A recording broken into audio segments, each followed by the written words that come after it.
Welcome back, Jobins, to another episode of What the X. This is actually What the X, episode 28. We're 28 episodes in. I appreciate all you Jobins that have stuck around and are still watching. Thank you so much for the support. Please like and subscribe if you haven't already. It really helps out the channel.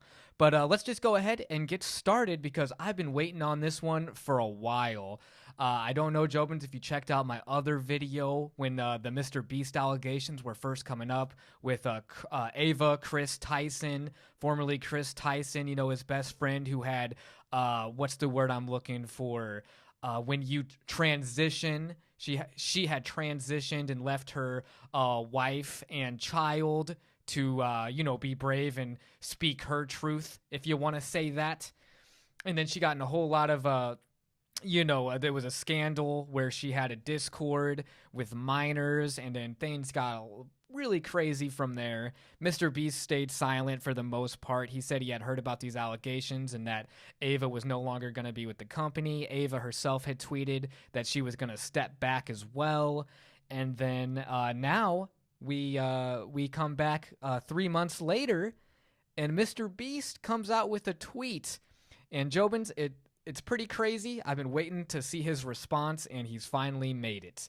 So, Jobins, without further ado, let's get over and see what MrBeast at MrBeast had to say. A 3-month investigation into allegations regarding my company has concluded.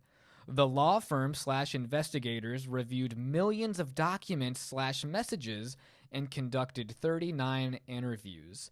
I was asked to refrain from making public statements to enable a detailed and unbiased investigation. Below are their conclusions. And what MrBeast is saying there is that he really hired an investigation firm to check on the allegations that have been brought to light. And then there's 2 letters, or just one email, I should say, with 2 pages that MrBeast shared on his X. And let's just go ahead and we're going to read through it. I think that it's only fair that, Jobins, you get the whole picture and you see exactly what he said and read it or hear from it right from the horse's mouth, as they say. November 1st, 2024, via email. Board of Directors, MrBeast LLC. So this email is being directed to the Board of Directors. So when they say, as you know, when the you, the second person in there, that is the Board of Directors they're addressing. Reply, internal investigation, key findings and conclusions. So let's just get started with this email. Dear Board of Directors, as you know, in July 2024, MrBeast LLC, the company, engaged Quinn Emanuel Urquhart and Sullivan LLP. And guys, if you don't know who Quinn Emanuel is, on a quick Google search would actually tell you that they are the largest law firm in the world devoted solely to business litigation and arbitration. So this is their expertise, big business.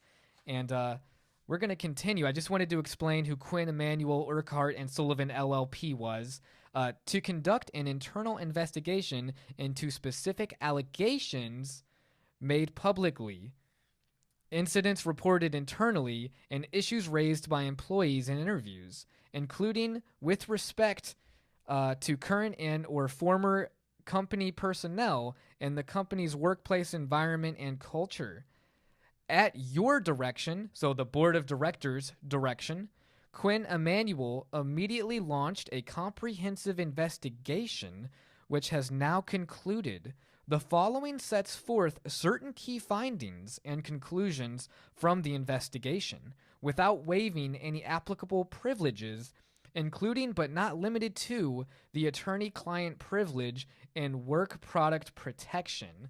So essentially, they're saying you're still protected even though we may find some things that don't look so great, but the attorney-client privilege is there for you. So I don't know if that means they could just throw this investigation in the trash if it wasn't favorable, but I digress. Let's continue.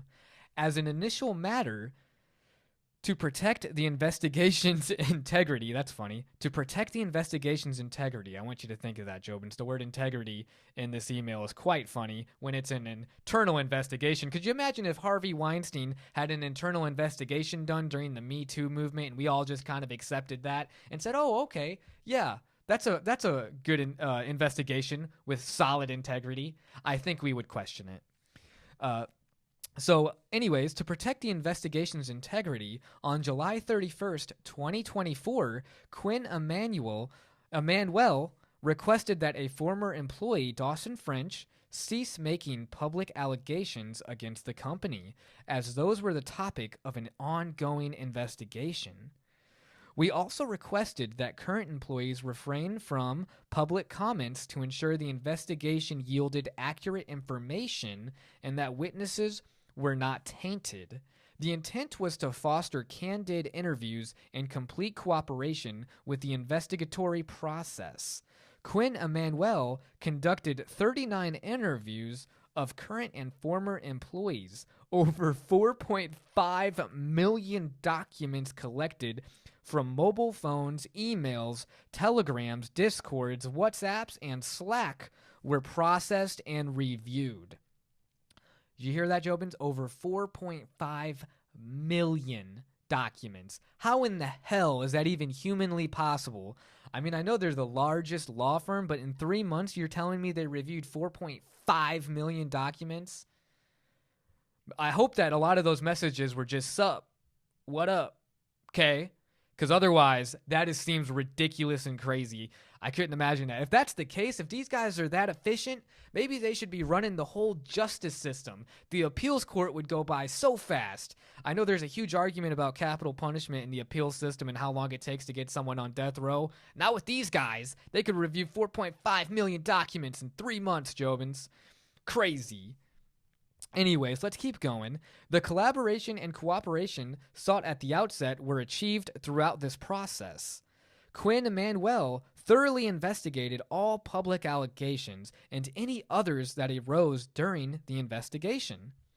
Onto the second page. The investigation produced the following significant findings. 1. Allegations of sexual misconduct, example given, pedophilia, grooming, child pornography, etc., between company employees and minors are without basis. The allegations were soundly rejected, including by alleged victims. Interesting. So I don't know how much we can really take that for, with alleged victims being maybe coaxed into saying what they had to say. Again, this was only 39 people that were interviewed. Who knows how many other people should have been interviewed?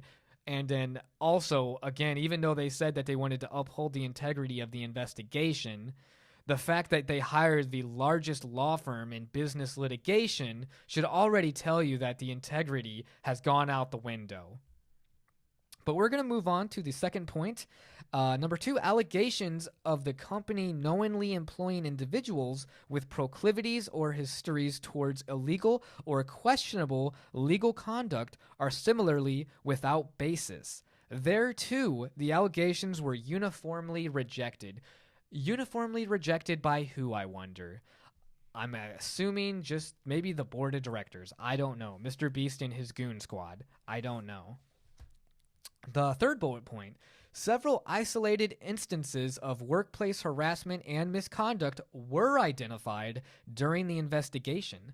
The company was informed of such conduct and took swift and appropriate actions to address the incidents, including, where necessary, disciplining or letting go of implicated individuals. Now, I wonder if that includes Ava Tyson as one of those implicated individuals who was let go, or maybe you could even, in a nicer way, say graciously stepped back from the company.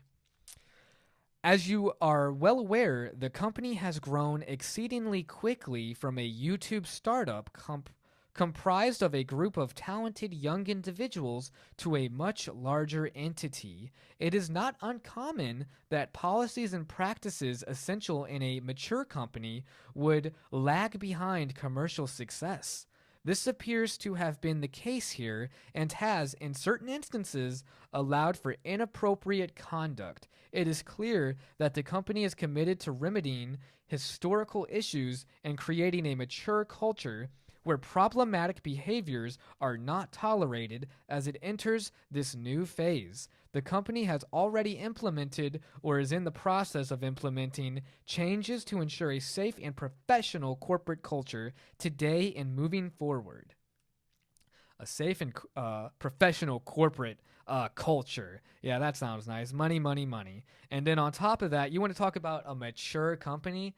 MrBeast's his whole shtick is being able to get the immature audience. He's getting children. The children are his main focus group. Yeah, maybe you could even say like 12 all the way to 35, I would say. He has a big fan base there. So there's adults included within that fan base. Hopefully you get out of that fan base, because I don't think any of this looks good. And just again, I can't stress enough how much the guy gives me the creeps. I get my hairs stand up when I see that fake smile, that psycho smile that dude has. Anyone who can just sell this junk food to these kids, to be able to put contestants through these psychological games, he enjoys it. To me, he enjoys the conflict that he puts in people.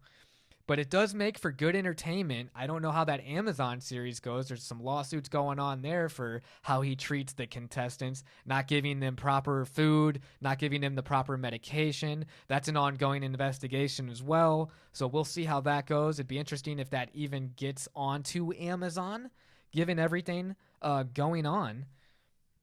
But yeah, the fact that they're trying to even say that they're trying to make a mature company when your company is MrBeast LLC. Again, you might as well say Mr. Satan LLC. Who is the Beast? Again, that's a little craziness, maybe hyperbole, but it's a weird name to pick, and it almost feels like a deal with the devil. And now we got this investigation that's just full of integrity. So moving forward, let's keep going with what they're going to do to change things. These include such things as sending a clear message regarding tone at the top, hiring a new chief executive officer, chief people officer, and general counsel, and soon to be hired a chief financial officer. So just some of those executive positions need to be filled. And implementing mandatory corporate hiring, or training, I should say. Implementing mandatory corporate training for all employees. Yeah, sounds like a good idea. Maybe tell your employees not to get in discords with minors. That'd be a good place to start. Number 4 here, developing new policies codified in an employee handbook. The MrBeast handbook. I can't wait to read that. Number 5, establishing an anonymous reporting mechanism hotline for employees. That would be good. I don't know if MrBeast liked that bullet point. Wait, you mean I can't know who did it and can't have a bunch of people harass that person and try to find all the dirt I can dig up on him? Shout out to Dogpack for sticking to his guns and putting all those allegations publicly so that we could even get this. Because a lot of this is bullshit. When you're talking about, we don't want them to speak out publicly right now so that our investigation can have integrity. If you wanted your investigation to have integrity, maybe you should have hired CoffeeZilla. That would have been a trip.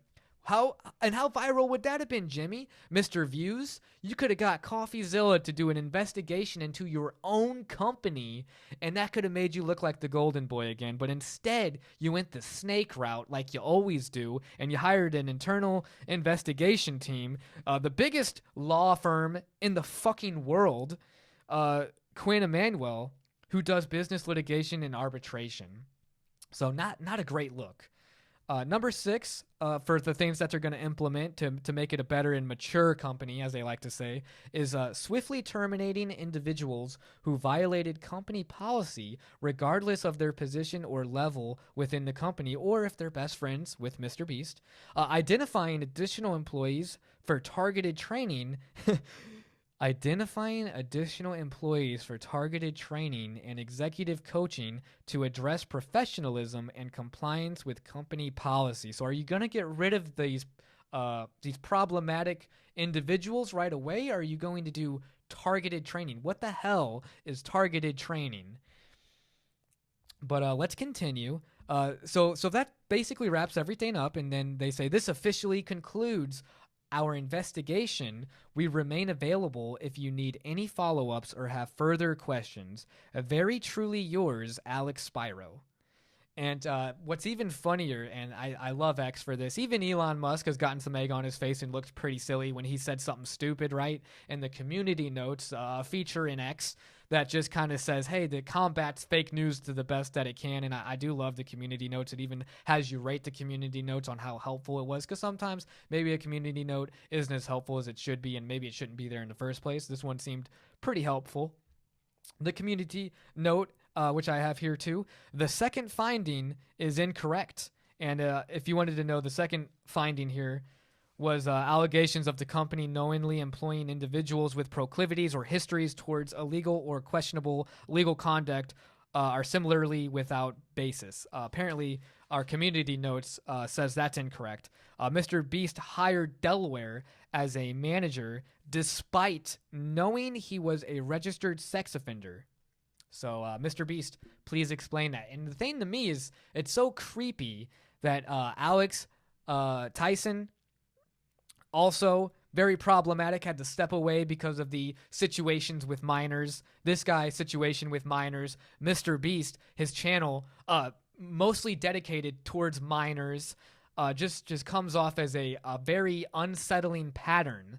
And like I said before, when I put him against, I said, is he the next Dan Harmon? Or not the next Dan Harmon. That's another creep writer for the community. I'm talking about, oh gosh, I can't think of his name right now. Dan Schneider. Is he the next Dan Schneider, I said. And now I'm wondering, is he the next Harvey Weinstein? He's just on the same level to me as those guys. He's a titan in his industry, a very scary, powerful man, and we can't forget that just because he, talks to kids. He is still a very scary individual that we definitely need to keep an eye on. And I'm just interested to see how that Amazon investigation goes too. But that's all I had to say. I just wanted to get that off my chest. Even though election's coming up tomorrow, it's November 5th. I'm dating this pod right now. It's November 4th right now. Tomorrow, November 5th, will be election day. I just hope everyone exercised their right to vote. I'm not here to sway you left or right. I just think America first. God bless America. God bless all you guys going out and voting, making your voices heard. I'm not here to shame you for if you vote for this way or you vote for that. Just go out, do your right, exercise your right to vote. And let's go America. At the end of the day, let's get this division taken away and let's all love each other, right? Everybody love everybody. And going to our next tweet, this will be our second and final tweet for this focused podcast. And it's from Laura Kate Dale, Blue Sky. I don't know what her dead name is. A dead name is a name that they had before they transitioned. Laura Kate Dale, Blue Sky. Again, don't know what her original name was. A whole bunch of angry people online don't seem to know what accessibility as a word means. It's the work I do, making games, have more settings, options, so more people are able to play them. The number of things people have angrily asserted is kind of hilarious. And Jobins, if you don't know who Laura Kate Dale Blue Sky is, I'll let you know right now. They're a video game consultant, and they recently did a lot of writing and a lot of work for Dragon Age. What is it? Not because it was Dragon Age Inquisition back in 2014. It's been 10 years, and now they finally have a new Dragon Age, which, oh my god, the name escapes me. Dragon Age Veilguard. Dragon Age Veilguard, Jobins. It's on Steam right now. It's pretty high up on the charts. Just came out from BioWare. She's the video game consultant, the one that's putting the messages out there. And I'm all about inclusivity. I'm all about accessibility. But I'm not about having it forced into the narrative. Because the one thing that I always loved about Dragon Age, I really just started off in Dragon Age Inquisition. I know that a lot of gamers that are Dragon Age fans would say that Dragon Age Origins is like a great game, and that Inquisition even kind of took a step back, and now we're taking like 10 steps back because the RPG element has been almost taken away more so. Like every decision you make is almost a positive decision. Your character can't really be a bad guy, it seems like. I haven't actually played the game myself, but I have watched several reviews on both sides, very positive reviews and very negative reviews. And I just try to take both of those into account, see both sides, and do watch some gameplay, watch just straight up cutscenes. And what I don't like about it is I love the idea. I'm all for being able to play as a trans character. What they did though is they have a character in the game who's trans, and there's nothing wrong with that, right? You should be able to open up the dialogue and be able to talk like that. But when it's forced into the main story and there's no getting away from an entire cutscene about how you need to properly apologize to someone after you've misgendered them is a scary revelation. It's almost like Laura Kate Dale went into her personal experiences and just threw them at us and says, hey, this is the story now because this is my experience, so now it's your experience. Well, isn't an RPG, a role-playing game, supposed to allow you to make any decision you want? Whether that be, and I respect anyone that wants to play as a transgender character or live out a transgender role-playing, by all means do it. But should you also have the ability to be an evil, cisgendered character as well who can do whatever the hell you want? Most definitely. And to me, it seems that the narrative has been sidelined to sound, and again, this has been used by a lot of commentators on the game. It sounds like HR to me. It sounds like what needs to be politically correct, the go woke or go broke. Again, I'm all for inclusion and accessibility, but it can't be shoved down the throat of the consumer and then take away from the role play elements to where you can't even make your dialogue options don't even reflect what you wanted to say. You could have like this bad option that would make you seem like a bad guy, but then when it comes through, it's like, oh, it's not, no one even cared. None of your companions have any negative effects on it. Like, you should have people be able to hate you too in the game. It just seems like the game's just like, oh yeah, you're the good guy. And if that's your play style, maybe this game would work. But for me, it's just like I like the ability to have choice, and I don't feel like that's a true RPG. And I feel like they need to go back to their roots. A lot of the original developers, they're gone.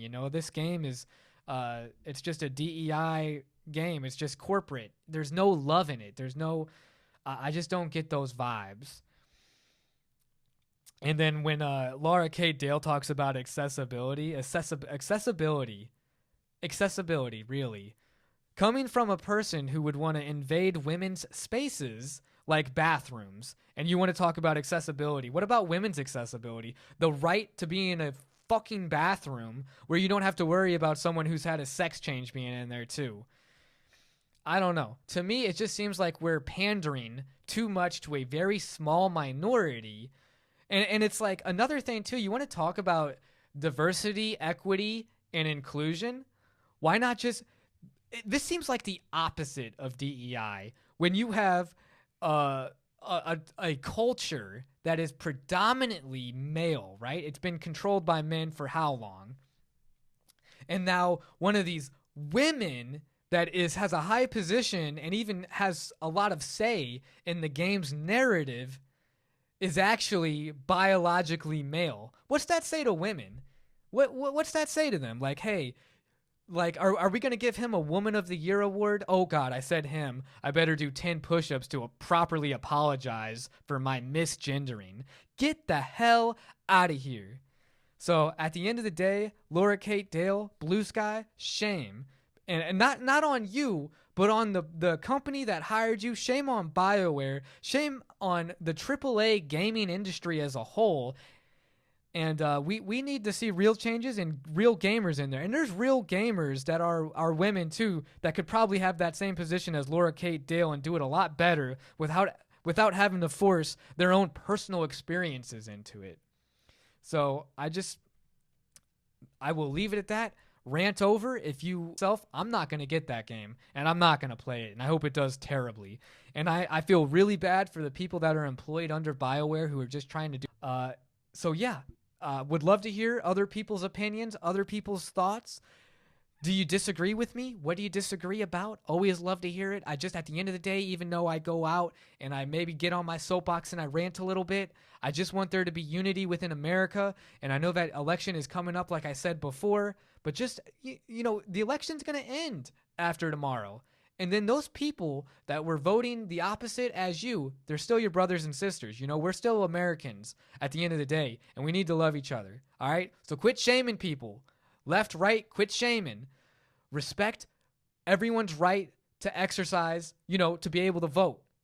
All right? That's all I'm going to say. Everybody love everybody. Thank you so much, Jobins, for watching. This has been another episode of What the X? What the X? Episode 28. What the X?